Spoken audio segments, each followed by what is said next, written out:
تو آج کے اس تاریخی جائزے میں ہم صرف 8ویں صدی کی اس مشہور جنگ کی بات نہیں کریں گے جس نے اموی خلافت کو سندھ کے دروازوں تک پہنچایا، بلکہ اس انتہائی دلچسپ کہانی کو بھی سمجھیں گے کہ دراصل یہ تاریخ لکھی کیسے گئی۔ یہ محض جنگوں اور فتوحات کی کوئی سیدھی سادی داستان نہیں ہے، بلکہ یہ کہانی ہے کہ آنے والی صدیوں میں فاتحین نے ان واقعات کو اپنے مقاصد کے لیے کس طرح قلم بند کیا۔ اس پوری داستان کو بخوبی سمجھنے کے لیے ہم اس جائزے کو 5 حصوں میں بانٹیں گے۔ پہلا، تنازع کا آغاز، پھر سندھ کی مہم، مقامی حالات، اس کے بعد وہ المناک انجام، اور آخر میں سب سے اہم بحث، تاریخ اور تاریخ نویسی کا فرق۔ ہم ابتدا میں میدان جنگ کا جائزہ لیں گے اور پھر سیدھا خود تاریخی حوالوں کے تنقیدی تجزیے کی طرف بڑھیں گے۔ تو چلیے شروع کرتے ہیں۔ پہلا حصہ، تنازع کا آغاز۔ ظاہر ہے کسی بھی بڑی جنگ سے پہلے ذہن میں ایک سوال ضرور پیدا ہوتا ہے کہ آخر ایسی کیا وجہ تھی جس نے ایک تیزی سے پھیلتی ہوئی سلطنت کا رخ بر صغیر کی طرف موڑ دیا؟ آخر جنگ کی وہ چنگاری کہاں سے بھڑکی؟ ویسے تو اس خطے میں مسلمانوں کی آمد خلفائے راشدین کے دور سے ہی شروع ہو چکی تھی اور 649 عیسوی کے آس پاس مکران تک کچھ ابتدائی مہمات بھی پہنچ چکی تھیں، لیکن جو اصل چنگاری تھی وہ 708 عیسوی میں بھڑکی۔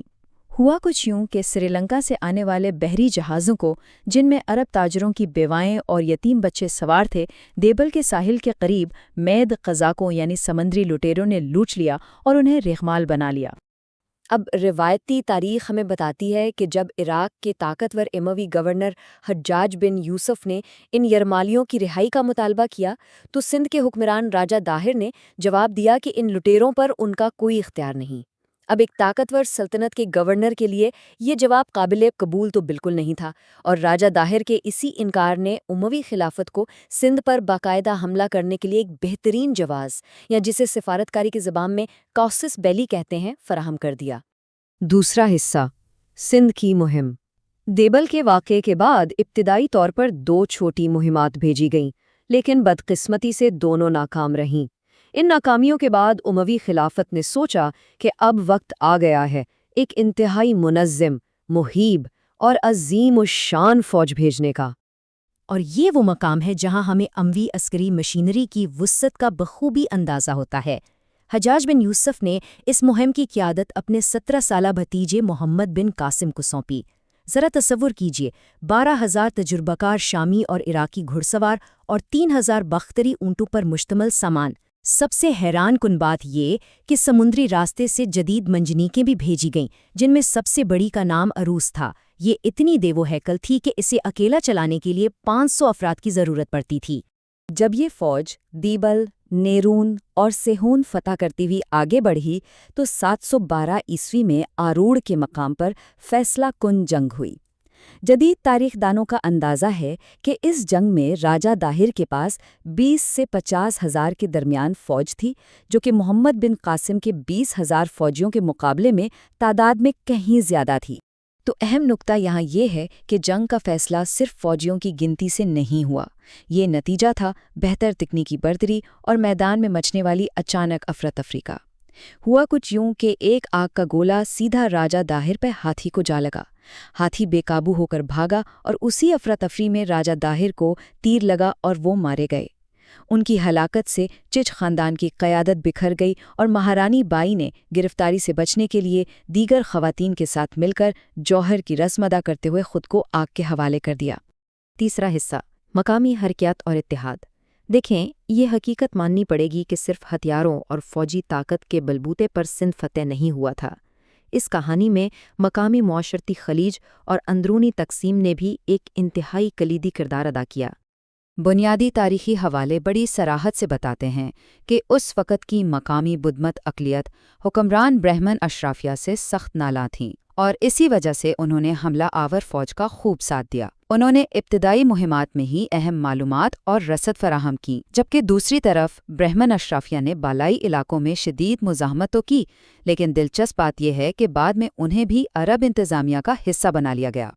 اور اگر ہم تھوڑا اور گہرائی میں جائیں تو تاریخی ریکارڈز بتاتے ہیں کہ 60% سے زیادہ قصبوں اور علاقوں کو محمد بن قاسم نے طاقت کے بجائے صلح یعنی پرامن طریقے سے فتح کیا۔ مقامی لوگوں کو ان کے مذہب پر عمل کرنے کی آزادی دی گئی۔ یہ ایک ایسی غیر معمولی نرمی تھی جس پر بعض اوقات خود حجاج بن یوسف نے بھی خفگی کا اظہار کیا تھا۔ چوتھا حصہ، المناک انجام۔ اتنی شاندار اور تیز ترین فتوحات کے باوجود محمد بن قاسم کی جو کہانی ہم بچپن سے سنتے آئے ہیں وہ اچانک ایک انتہائی دردناک اور المناک موڑ لیتی ہے۔ عام مشہور داستانوں کے مطابق جب راجہ داہر کی قیدی بیٹیوں کو دمشق میں خلیفہ ولید بن عبد الملک کے دربار میں بھیجا گیا تو انہوں نے یہ دعویٰ کیا کہ محمد بن قاسم پہلے ہی ان کی عصمت دری کر چکے ہیں۔ کہا جاتا ہے کہ اس مبینہ سیاسی سازش نے خلیفہ کو اس قدر مشتعل کیا کہ اس نے اپنے سب سے کامیاب نوجوان سپہ سالار کو کچے چمڑے میں سلوا کر دربار میں پیش کرنے کا حکم دے دیا، جس کی وجہ سے ان کی دردناک موت واقع ہو گئی۔ خیر، کہانی سننے میں تو بہت زبردست اور ڈرامائی لگتی ہے، لیکن یہاں ایک بہت بڑا سوال پیدا ہوتا ہے، کیا واقعی ایسا ہوا تھا؟ اور مزے کی بات یہ ہے کہ جدید تاریخ نویسی اس کہانی کے تقریباً ہر پہلو کو چیلنج کرتی ہے۔ اور یہیں سے ہمارے اس جائزے کا 5واں اور سب سے فکر انگیز حصہ شروع ہوتا ہے، تاریخ مقابلہ تاریخ نویسی۔ آئیے خود ان بنیادی دستاویزات کا تھوڑا تنقیدی مطالعہ کرتے ہیں جن سے یہ ساری کہانیاں اخذ کی گئی ہیں۔ صدیوں سے چچ نامہ کے نام سے جانی جانے والی ایک کتاب کو برصغیر میں اسلام کی آمد اور سندھ کی تاریخ کو سمجھنے کے لیے سب سے بنیادی دستاویز سمجھا جاتا رہا ہے۔ عام طور پر یہی مانا جاتا تھا کہ یہ کتاب 13ویں صدی میں لکھی گئی، اور دراصل یہ 8ویں صدی کی کسی مستند عربی کتاب کا بالکل ہو بہو فارسی ترجمہ ہے۔ لیکن یہاں آتی ہے اصل کہانی۔ جدید مورخین جیسا کہ منان احمد آصف اپنی تحقیق میں ٹھوس دلائل سے ثابت کرتے ہیں کہ بھائی چچنامہ دراصل کسی کتاب کا ترجمہ ہے ہی نہیں۔ ان کے مطابق یہ کتاب 13ویں صدی میں ناصر الدین قباچہ کے دربار میں اپنا مقام بنانے کے لیے بالکل نئے سرے سے لکھی گئی ایک تخلیق ہے، یعنی اس میں تاریخی فتوحات کو خالص حقائق کے بجائے ایک رومانوی اور ڈرامائی داستان کے سانچے میں ڈھال کر پیش کیا گیا تھا۔ اس بات کا حیرت انگیز ثبوت ہمیں تب ملتا ہے جب ہم 9ویں صدی کی انتہائی پرانی اور مستند عربی کتاب یعنی البلازری کی فتوح البلدان کا اس 13ویں صدی کے چچنامہ سے موازنہ کرتے ہیں۔ البلازری کی کتاب میں پرامن معاہدوں کا ذکر ہے، جبکہ چچنامہ میں رومانوی جنگیں اور مندروں کی تباہی شامل کی گئی، اور سب سے اہم بات جس کی تصدیق مشہور محقق ڈاکٹر این بلوچ نے بھی کی ہے وہ یہ کہ کچے چمڑے میں سلوا کر مارنے والی کہانی بالکل من گھڑت ہے۔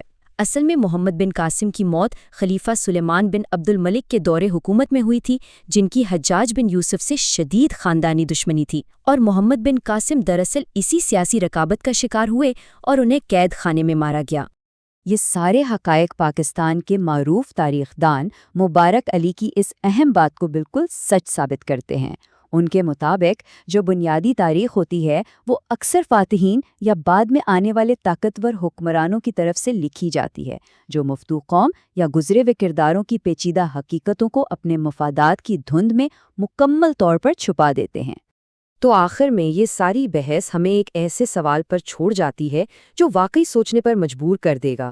اگر ہم یہ تسلیم کر لیں کہ بنیادی تاریخی کتابیں بعض اوقات ان لوگوں کے سیاسی مقاصد کے تحت تشکیل پاتی ہیں جو انہیں صدیوں بعد لکھتے ہیں، تو ذرا سوچئے ہم آج جن دوسری تاریخی حقیقتوں پر آنکھ بند کر کے یقین رکھتے ہیں ان میں سے کتنی واقعی سچ ہیں اور کتنی محض مہارت سے تراشے گئے بیانیے۔ تاریخ پڑھتے وقت کسی کو بھی صرف کہانی پر نہیں بلکہ کہانی سنانے والے کے ارادوں پر بھی ہمیشہ سوال اٹھانا چاہیے۔ سوچئے گا ضرور۔